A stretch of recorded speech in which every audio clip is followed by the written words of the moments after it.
Come on, just one more match. Give me a chance to win my gold back. And what will you bet? That ridiculous nose ring? Find another racket, Bragas. Tribute ain't for you.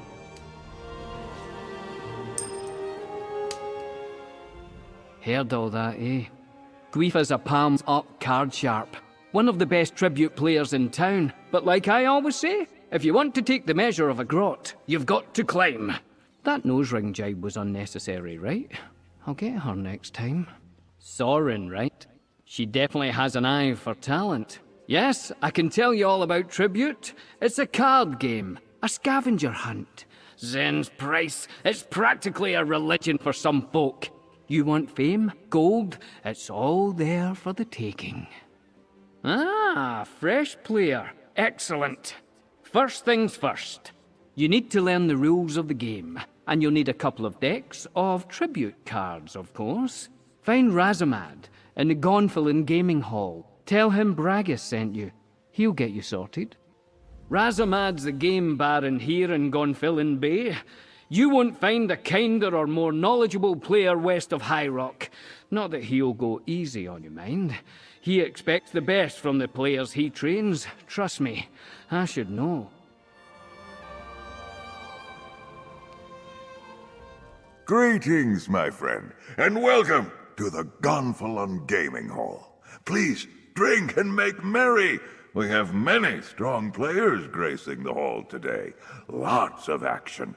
Tales of Tribute is free to watch, but far more fun to play. Do you play, Wayfarer? Then you have come to the right place. Tales of Tribute is a game of stories, some fantastical and others all too real. Two players share their tales with decks of cards. The game is elegant and easy to learn, but it takes great effort to master. First, you will need two decks. Each deck represents a different story, a different strategy. Your opponent brings two decks as well. Once you and your adversary combine your decks, the game can begin. A shared pool, you see, a level field of play.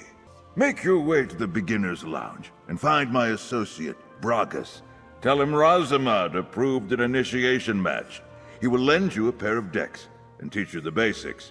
Complete this trial and return to me for your reward.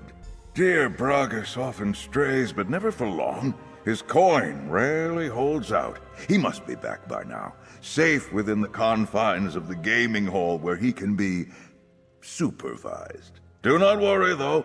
Bragas is a fine player. He will teach you well. Ha-ha! If it isn't my new old friend. Found the place easy enough, eh? Pull up a chair, have a drink. As long as you're buying, of course. I'm a little light in the purse at the moment. So you talked to Razamad yet? Oh, did he? Oh, I love it when we bring new players into the fold. Gets boring playing the same old salts day after day. We need new blood in here. Now, before we begin, you'll need these. 2 tribute decks you can borrow for educational purposes. You try to defeat me, of course. First to 40 prestige, or winning the favour of all the patrons, is the victor. Don't worry, chum. I'll explain that as we go along. And loosen up, eh? You'll do fine. I'll go easy on you. Lots of cards, eh? The ones on your side of the table are yours. The ones on my side are mine. The cards in the middle are what we call the tavern. We each claim cards from the tavern to improve our play decks and earn enough prestige to win. You'll take the first turn. Let's both draw our starting hand. Each of your cards have a coin value, see? You can use their coin value to buy cards into your play deck from the tavern, the center of the table. Try to keep track of the value of the cards in your hand. Each card has a cost, a suit, and an effect. If I were you, well, this card here seems like the right one for you to buy with the coin that you have, so claim it.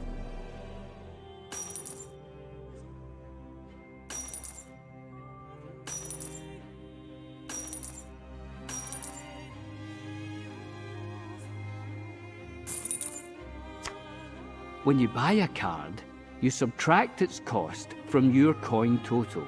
and you get the card. Then a new card replaces that card in the tavern. You still have enough coin to buy another card, so let's do that. Now, you can't play a card you bought right away.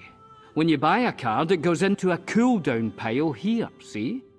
You can see at a glance what card suits are in your cooldown pile. It looks like you don't have enough coin to buy any other cards, and there's nothing else you can do at the moment. When that happens, you signal that your turn is over. Any resources you have at the end of your turn will be cleared once your turn is over, except prestige, that is. Once your turn ends, you discard your cards and draw 5 new ones. You can start to plan your next turn while I take mine. That said, you should always keep an eye on what your opponent is up to on their turn. They might buy a card or take an action that will force you to revise your plans. So now, it's my turn. I'll control the table until I signal the end of my turn. See if you can figure out my strategy based on my actions.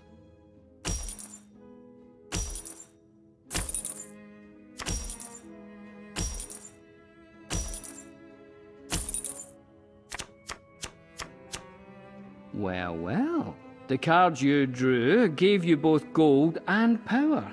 Power has 2 uses. The first is combat, but it also turns into prestige at the end of your turn. Remember, earning prestige is how you win.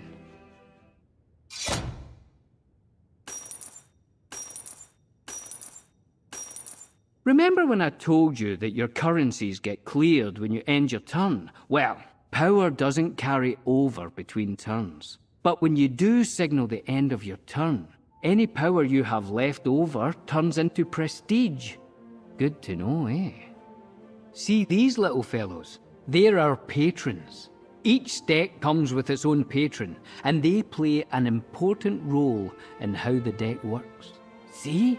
Each patron has something they want. A price, let's call it. They also have something to offer. A reward. Pay a patron's price and you'll get their reward.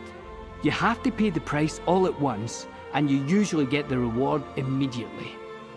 Try paying one of these patrons. Whichever one you choose to pay will offer you a boon. Just keep in mind, you're only allowed to pay 1 patron per turn.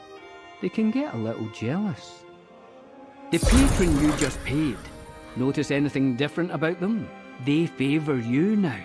All patrons start in a neutral bent, and then show favour to whoever pays them first. Of course, you can pay a patron that favours your opponent. If you do, that patron will become neutral. Pay them again on a later turn, and then they'll favour you. And here's a tip. If you ever can get all patrons on the table to favour you, you'll win the game. Even if you have less prestige than your opponent, just one more thing to keep an eye on. All right, you need to draw new cards, but your deck is empty. Now we shuffle your cooldown pile, and that becomes your new draw pile. You might draw cards you bought last turn, as well as those you started with.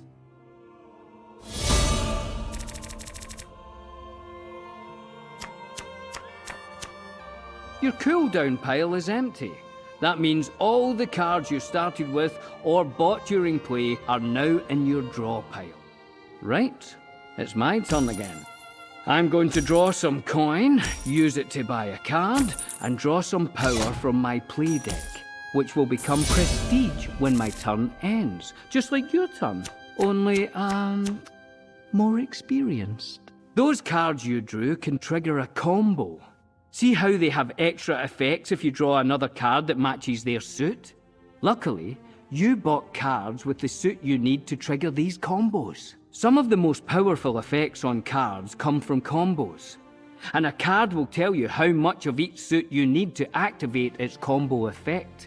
Great players always try to trigger combos, so keep track of those suits.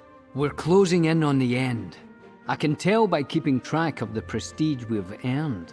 For this practice match, we're keeping the total small, but in a real game, you'll need more prestige to win.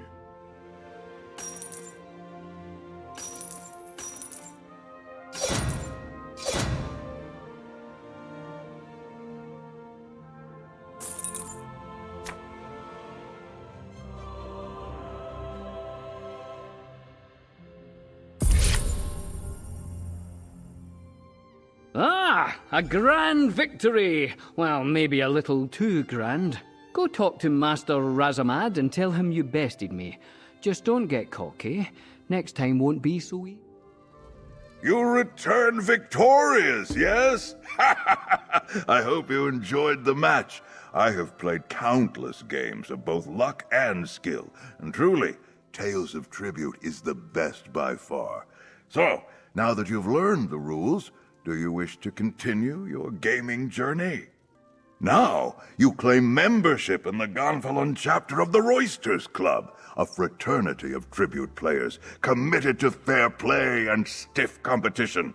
As an official Royster, you will gain access to a host of opponents and decks of your very own. Oh, countless rewards! With each victory, you will rise higher in the club rankings, do well enough, and you may even earn the right to challenge the club's founders, the creators of the game itself. So what do you say? Will you join us? Then it is my honor to furnish you with your first pair of decks, and welcome you wholeheartedly to the Gonfalon chapter of the Roysters Club. May good fortune shine on you, my friend. I am eager to see you put those cards to good use.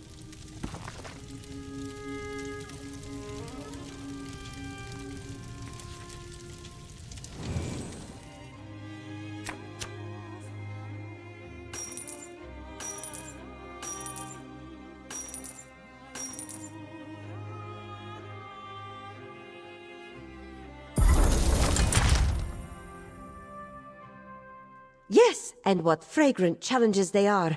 Each day, Kishka creates new tasks for rank and renown. One will pit you against the common folk of Tamriel. The other will set you against card-playing adventurers like yourself. I offer only 2 challenges per day, but you can earn sweeter prizes by winning multiple matches. Small rewards for a single win, fine prizes for 2, and a grand bounty for 3. Kishka will also make sure your rank soars if you participate. Ha! You would fill your purse with heaps of tiny baubles? No, Walker. As this one said, you can win 1 match for a tiny reward, or keep playing for a bigger prize. Simple, yes? The more you play, the sweeter the reward. Defeating commoners in tribute is good, but defeating adventurers is even better, yes? Take this challenge. Marunji is right. You will see. Good. You should seek out your fellow adventurers and challenge them to see who has the finest cards and sharpest mind. With every victory, your prize will grow. Just be careful not to play while eating powder bites. The dust, it gets everywhere.